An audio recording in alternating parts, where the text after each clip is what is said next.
Vous avez l'impression de ne pas progresser, vous avez l'impression de faire des efforts et de ne pas arriver à vous rapprocher de vos objectifs. Dans cette vidéo, on va vous donner des conseils pour mieux vous évaluer et que ce problème ne vous arrive plus.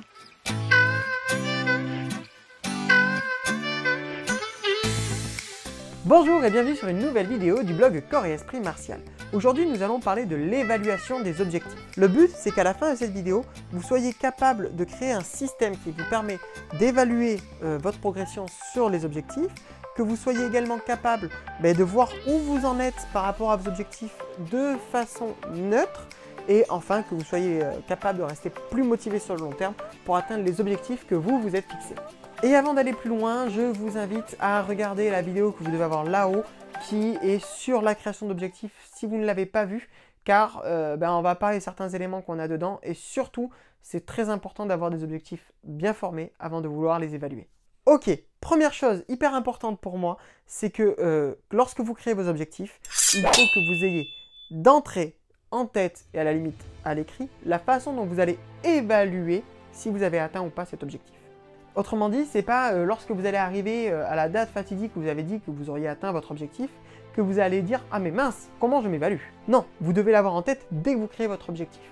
D'ailleurs, pour créer des objectifs qui soient correctement fixés et qui vous permettent de progresser sur le long terme, je vous invite à voir notre vidéo juste là-haut qui vous aidera à y arriver. Ok, mais est-ce qu'il faut réellement évaluer les objectifs de fin? Alors, oui et non.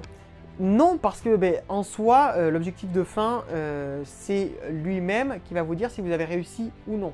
Si votre objectif, c'est d'être champion d'une catégorie ou d'avoir votre ceinture ou de réussir à courir un 100 mètres en tant de temps, eh bien, voilà, vous avez une valeur objective qui va vous dire si vous avez réussi ou non. Cependant, l'objectif de fin peut être un objectif transitoire, par exemple, une compétition intermédiaire pour savoir où vous en êtes.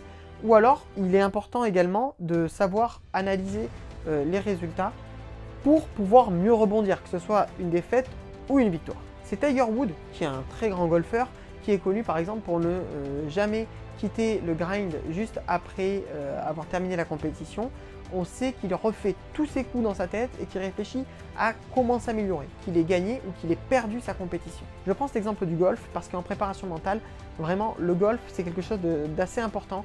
Il y a une très grosse préparation mentale à faire, c'est un sport qui se passe, comme tous les sports de précision d'ailleurs, mais qui se passe beaucoup dans le mental. Si ça vous intéresse une vidéo justement comment analyser victoire ou défaite, eh bien dites-le nous en commentaire et on vous le fera avec plaisir.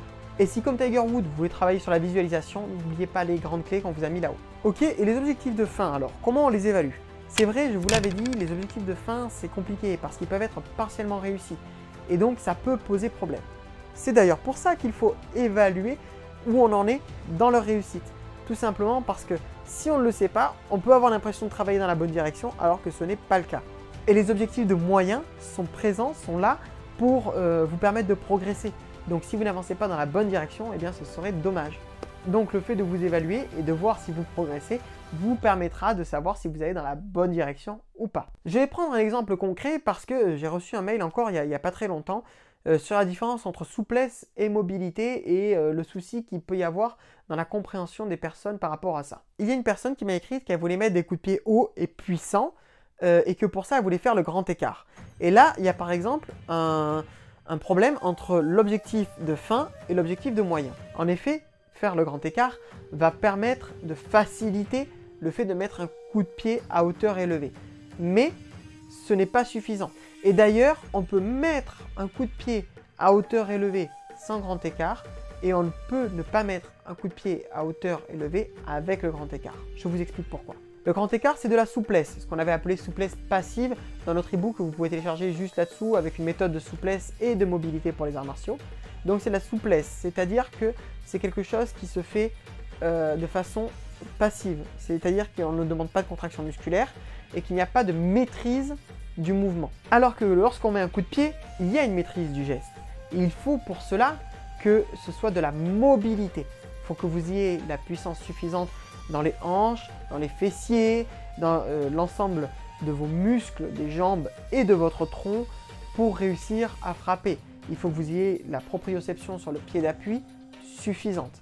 Et pour ça, il faut faire des exercices de mobilité. En fait, notre amplitude de mouvement pourrait être séparée en deux parties. La souplesse, qui ne peut pas être provoquée de façon volontaire en mouvement, et donc qui n'est pas réellement utilisable dans des gestes, et la mobilité, ce qu'on avait appelé souplesse active dans notre méthode, la mobilité qui, elle, est utilisable en mouvement. Donc, effectivement, augmenter sa souplesse, c'est faciliter le travail de mobilité quelque part. Mais en fait, ce sera toujours inactif entre les deux si on ne fait pas le travail de mobilité. De plus, faire des exercices de mobilité améliore la souplesse. Ça ne veut pas dire que la souplesse est totalement inutile. Il est intéressant pour nous d'en faire un peu, mais il faut se concentrer sur la mobilité. Et donc, faire le grand écart ne veut pas dire que je serai capable de mettre un coup de pied au niveau du visage, tout comme le fait de ne pas réussir à faire le grand écart ne veut pas dire que je n'en serai pas capable. Maintenant, il faut bien définir pourquoi on veut faire telle chose. Et si on veut faire le grand écart pour faire le grand écart, aucun problème. Si on veut faire le grand écart pour améliorer sa souplesse, pas de souci. Par contre, si l'objectif c'est de faire des exercices de souplesse pour réussir à faire un coup de pied au niveau du visage, alors ce n'est pas le plus approprié. Et donc quelqu'un qui essaierait de faire le grand écart et qui en même temps, en parallèle, aurait fait des évaluations, aurait peut-être remarqué une petite progression, mais pas autant qu'il aurait attendu, et donc il aurait peut-être remis en question sa méthode. Mais vous, je sais que ce n'est pas le cas, vu que vous avez téléchargé la méthode de souplesse, aucun doute là-dessus. Ok, alors nous, un de nos objectifs de fin, c'est réussir à toucher plus de monde. Donc un de nos objectifs de moyen, c'est de vous demander de partager, liker et commenter. Donc n'hésitez pas à le faire pour nous soutenir. Merci. Un autre point important à prendre en compte est la fréquence d'évaluation. À quel intervalle évaluez-vous? S'évaluer trop souvent, c'est un peu une perte de temps. C'est comme quelqu'un qui va se peser et prendre ses mesures anthropométriques tous les jours. Ça n'a pas trop d'intérêt. Par contre, s'évaluer à espace trop éloigné, ça peut faire perdre du temps. Parce que si vous ne vous évaluez pas assez souvent et que vous êtes dans la mauvaise direction, ça risque de ne pas être très productif. Personnellement, j'essaye d'évaluer là où j'en suis dans mes objectifs à peu près tous les trimestres. Comme je vous l'avais dit, en fait, je révise mes objectifs tous les trimestres et en parallèle, je fais des tests. Je vois à peu près si j'évolue dans la bonne direction. Je vais vous donner maintenant quelques moyens que j'utilise moi pour m'évaluer. Première chose, alors ça demande un outil que je suis à peu près certain la majorité d'entre vous ont, c'est un smartphone. Pourquoi faire? Tout simplement pour vous filmer ou vous prendre en photo pour voir vos progrès. C'est quelque chose de très important. En effet, la caméra ne va pas mentir, vous pouvez mettre les deux vidéos côte à côte, voir si vous avez progressé ou régressé. Et en plus de ça, ça a l'avantage comparé au miroir d'être quelque chose que vous regardez après. Moi, j'ai déjà essayé de m'entraîner avec un miroir et je trouve ça beaucoup moins bien qu'avec une caméra.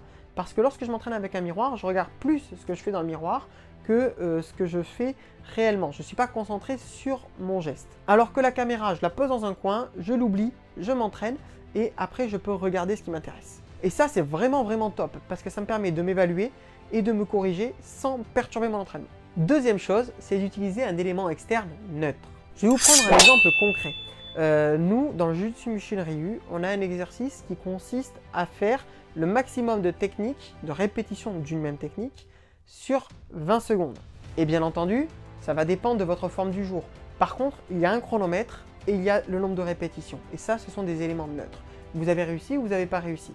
Alors, effectivement, encore une fois, ça dépendra de votre forme du jour et de celle de votre partenaire, s'il y a un partenaire, mais vous avez un élément neutre. Donc comme je vous l'ai dit, ça peut être un chronomètre, ça peut être une marque sur le mur si vous voulez sauter le plus haut possible. Vous pouvez aussi combiner ça avec la caméra. Par exemple, pour travailler l'explosivité, vous avez un signal avec un random timer. Vous savez, c'est un timer qui bip, mais vous ne savez pas exactement quand. Et vous allez aller frapper la cible et le plus vite possible. Hein. Donc vous allez travailler votre vitesse de réaction et votre explosivité. Et vous pouvez vous filmer et voir si vous progressez ou pas. Un exemple où c'est très utile, c'est la perte de poids par exemple. Tout simplement parce que lorsqu'on perd du poids, il y a un moment où il y a des fluctuations qui se passent d'un point de vue physique, mais on garde le même poids. Parce qu'on perd du poids, mais on prend du muscle. Et donc là, c'est intéressant d'avoir cet élément neutre. Alors, comme élément neutre, pour ce point-là, il y a bien sûr les mesures anthropométriques. Mais bon, c'est pas toujours facile de le faire soi-même et on n'est pas tout le temps accompagné.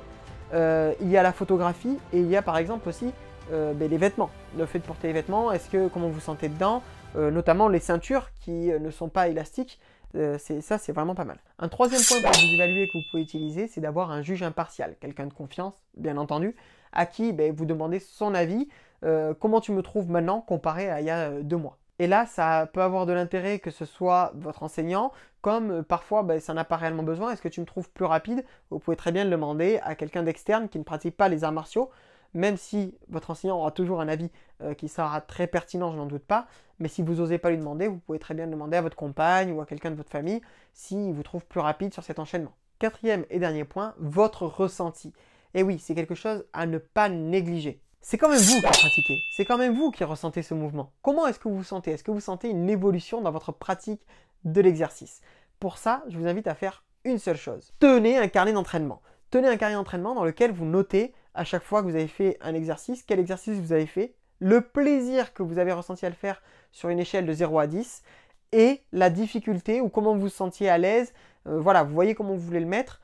Mais de 0 à 10, c'est pareil. 0, c'était très difficile et 10, c'était super facile. Parce que même si vous ne le faites pas parfaitement, mais que ça vous semble plus facile, c'est déjà que vous avez progressé. Donc c'est une très bonne chose à prendre en compte. Et j'en profite pour vous souhaiter une très bonne année, plein de belles choses en 2023, des stages d'arts martiaux bien sûr, des réussites, et avec un emploi. Et avec tout ce que vous pouvez souhaiter et qui vous fera plaisir. Bien, donc qu'est-ce que vous allez trouver dans cette vidéo? Bien, donc capable de créer des objectifs qui vous boostent, mais que vous soyez également capable de faire...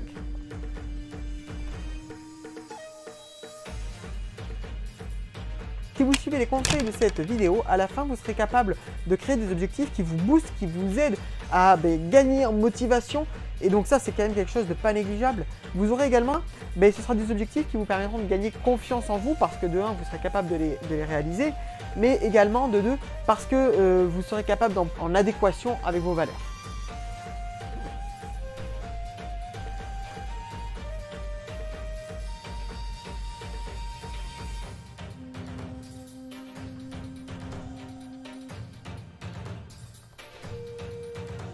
Fixer des objectifs, c'est de ne pas le faire n'importe quand, n'importe comment.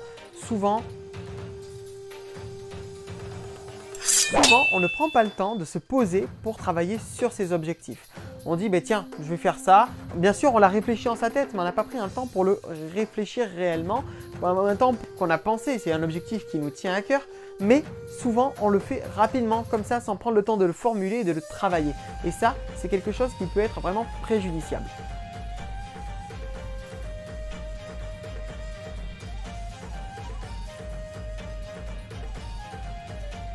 Personnellement, à peu près actif, donc n'hésitez pas surtout à vous abonner pour ne pas la manquer. Et donc je prends vraiment à incorporer sur le projet. Je prends en moyenne 2 heures pour définir mes objectifs.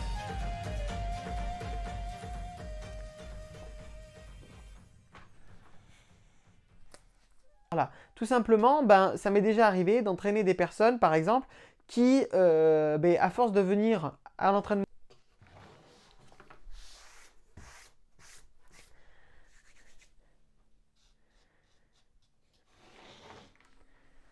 en coaching de vie ou en coaching personnel, on dénombre en règle générale 5 points importants pour le développement. Bref, tout ce qui est en rapport avec vous et le fait que vous vous sentiez plus compétent et plus épanoui, que ce soit dans votre corps ou dans votre mental. Le deuxième, c'est le couple. Après, vous avez la famille. Vous avez...